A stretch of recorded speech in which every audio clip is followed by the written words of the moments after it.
Urdu stories کے دیکھنے والوں کو خوش آمدید۔ دوستو، اگر آپ چینل پر نئے ہیں تو برائے کرم چینل کو سبسکرائب کر لیجئے تاکہ ہر نئی آنے والی ویڈیو کا نوٹیفیکیشن آپ تک پہنچ سکے۔ تو چلیے شروع کرتے ہیں آج کی کہانی۔ اٹھ جا میری رانی، ذرا دیکھ تو آج ہمارے کوٹھے پر کون آیا ہے۔ میڈم پارو نے بیڈ پر اوندھی پڑی موتیے کے گجروں کو ناک سے لگائے ان کی خوشبو میں ڈوبی گلفام کو ہاتھ سے پکڑ کر جھنجھوڑا، جو سوالیہ نگاہوں سے میڈم پارو کی طرف دیکھ رہی تھی۔ گور مت میری جان، جلدی سے تیار ہو جا، آج کا پروگرام قیامت ڈانے والا ہے۔ پارو نے بڑے ہی نٹ کھٹ سے انداز میں گلفام کو دیکھتے ہوئے اپنے بالوں کی لٹوں کو تاؤ دیا۔ گلفام اب بھی پارو کی بات کو سمجھ نہیں پائی تھی۔ پارو تھوڑا آگے جا کر دروازے سے ایک بار پھر سے واپس پلٹی۔ سن، وہ لال گوٹی کے دوپٹے والا شرارہ پہن لینا آج۔ پارو کے انداز میں ایک عجیب سی شرارت چھلک رہی تھی۔ شاید واقعی آج کوئی امیر زادہ اس کی شام کا مہمان ٹھہرا تھا۔ اب گلفام کافی حد تک اس کے انداز سے ہی یہ جان چکی تھی جو وہ کافی دیر سے پہیلیاں بجھوا رہی تھی۔ گلفام جلدی سے چھلانگ لگا کر بیڈ سے اتری۔ اس کے شوخ طبیعت اور چنچل پن سے وہ ہر کسی کو اپنا دیوانہ بنا لیتی تھی۔ کم سن اور ایک خوبصورت شکل و صورت کی مالک ہونے کے ساتھ ساتھ وہ بے تحاشا دلکش بھی دکھتی تھی۔ گول چہرہ، اس پر گہری آسمانی جیل سی آنکھیں اس کے چہرے کو چار چاند لگا دیتیں، اور ہونٹ ایسے سجتے تھے اس کے سفید چہرے پر جیسے دودھ میں گلاب کی دو پتیاں ہوں۔ کوٹھے پر اور بھی ایک سے بڑھ کر ایک خوبصورت طوائفیں تھیں، مگر جو ایک بار گلفام کو چن لیتا اگلی شام بھی اسی کی نظر کرم کا منتظر رہتا، اور پارو اسی بات کا خوب فائدہ اٹھاتی۔ پہلی بار تو ریٹ کچھ مناسب ہی ہوتا، مگر جب کوئی پلٹ کر دوسری بار گلفام کے لیے کوٹھے کا رخ کرتا تو وہ منہ مانگی قیمت سے 1 روپیہ کم نہ کرتی، اور پھر امیر زادوں کو کیا لگے قیمت جو بھی ہو، خوشی خوشی منہ مانگی رقم اس کو تھمانے کے ساتھ ساتھ گلفام کو بھی بیش قیمت تحائف پیش کرتے۔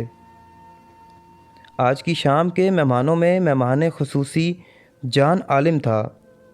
جان عالم شہر کا ایک جانا مانا کامیاب بزنس مین، جو کہ شاید اپنی ادھیڑ عمر بیوی سے بیزار کچھ حسین لمحات گلفام کے آشیانہ میں گزارنے کا خواہش مند تھا۔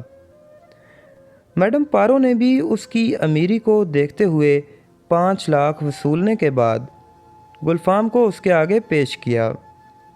جان عالم واقعی دکھنے میں کسی ریاست کا شہزادہ لگتا تھا۔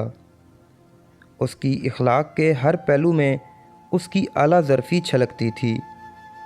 دیکھنے میں اس کی عمر 24-25 سے زیادہ نہ تھی، بالکل خوبرو نوجوان کی طرح، قد کاٹ سے بھی خاصا متاثر کن دکھنے والا شخص۔ کمرے میں داخل ہونے سے پہلے بدستور اس نے ہلکا سا دروازہ بجایا۔ اندر سے دھیمے سے لہجے میں آواز آئی، اجی حضور آئیے نا، آپ ہی کی تو منتظر ہے یہ ناچیز۔ گلفام نے فوراً دروازہ کھولتے ہی جان عالم کی آنکھوں میں آنکھیں ڈال کر شوخ انداز میں کہا، تو وہ بھی دبے ہونٹوں سے اس کے اس بے تکلفانہ انداز پر ہلکا سا مسکرا دیا۔ وہ سرخ جوڑے میں آج واقعی قیامت ڈا رہی تھی، بالکل پہلے دن کی کسی دلہن کی طرح۔ بیش قیمت خوبصورت نفیس کام والا لہنگا، سرخ دوپٹہ، سر پر گھونگھٹ نکالنے، اس نے جان عالم کو اپنے کوٹھے پر شاہانہ استقبال کیا۔ اس کی پازیبوں کی چھن چھن سے پورا حال گونج رہا تھا۔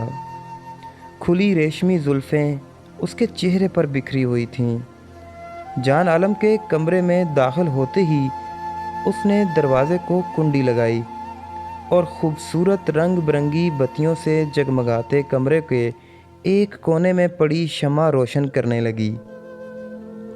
پورا کمرہ موتیے کے پھولوں کی خوشبو سے مہک رہا تھا۔ جان عالم کی نظریں اس کا پیچھا کرتے کرتے اب اس کے مہندی لگے سفید نرم و نازک ہاتھوں پر منجمد ہو گئیں۔ سرخ کانچ کی چوڑیاں اور گجرے اس کی سفید کلائیوں کی خوبصورتی میں مزید اضافہ کر رہے تھے۔ وہ جو ہی موم بتی جلا کر پیچھے ہٹی تو جان عالم بالکل اس کے پیچھے کھڑا تھا اور اسے دیکھ رہا تھا۔ گلفام اسے اپنے اتنے قریب پا کر ایک دم سے بوکھلا سی گئی۔ آہ! اس نے ایک لمبا سانس بھرا۔ آپ یہاں کھڑے کیوں ہیں؟ بیٹھے نا۔ اور اس کے گلے میں اپنی دونوں باہیں ڈال کر اس نے پیار بھری نگاہوں سے دیکھنے لگی، جس پر جان عالم کے دل کی دھڑکن مزید بڑھ گئی۔ ان دونوں کی سانسوں کی آوازیں اب انہیں واضح سنائی دینے لگیں۔ پہلے 5-10 منٹ تو وہ بس اسے دیکھتا ہی رہ گیا۔ اس قدر خوبصورتی، اس کے جسم کے ہر انگ میں ایک لچک تھی۔ وہ چلتی تو گھنگروؤں کی چھم چھم پر دل باہر نکلنے کو بےتاب رہتا۔ جان عالم کے لیے تو بس اسے دیکھنا ہی خوبصورت ترین لمحات میں شمار ہوتا تھا۔ اس نے نظروں سے ہی اس کا عکس اپنی آنکھوں میں قید کر لیا۔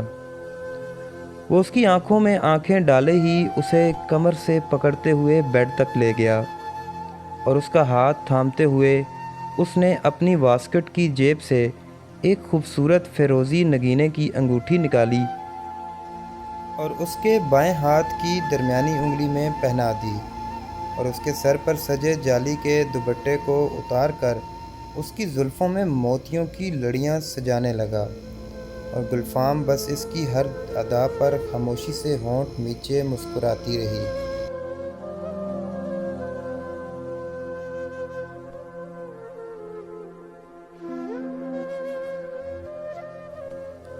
کچھ تو خاص تھا۔ ایک اجنبی سی اپنائیت کا احساس دونوں کے درمیان اتر آیا۔ جان عالم سب سے جدا، ایک الگ تھلگ سا انسان تھا، باقیوں کی گندی ذہنیت اور صحبت سے کوسوں دور، بے مطلب، بے غرض سا مرد۔ کوئی مرد ایسا بھی ہو سکتا ہے کیا؟ بنا اس کی جسم کی ہوس کے وہ اس کو محبت بھری نگاہوں سے نہارتا رہا، بس گویا کسی آسیب کی طرح گلفام کا سایہ ہو گیا ہو اس پر۔ یہ شام گزر رہی تھی کہ ہر دوسرے دن جان عالم دل کے ہاتھوں مجبور گلفام کے کوٹھے پر چلا آتا۔ ہر دوسرا مہینے بھر کی ملاقاتوں کے بعد روزانہ میں بدل چکا تھا۔ جان عالم کو آدھی آدھی رات کمرے سے غائب پا کر اس کی بیوی کو اس پر شک ہونے لگا۔ ایک روز جب ڈرائیور کے ہمراہ وہ اس کا پیچھا کرتی ہوئی کوٹھے تک پہنچی تو میڈم پارو نے اسے دروازے پر ہی روک لیا۔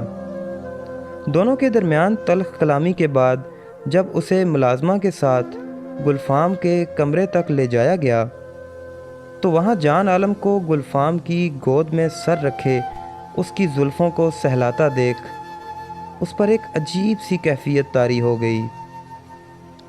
آنکھوں سے آنسوؤں کی قطاریں اس کی سفید چادر میں سماتی رہیں۔ وہاں کمرے سے بھاگتی ہوئی جب وہ دوبارہ میڈم پارو کے پاس فریاد لے کر گئی تو اسے پھوٹ پھوٹ کر روتا دیکھ میڈم پارو نے ایک زبردست قہقہہ لگایا اور اسے باہر پھینکوانے کا اشارہ کیا۔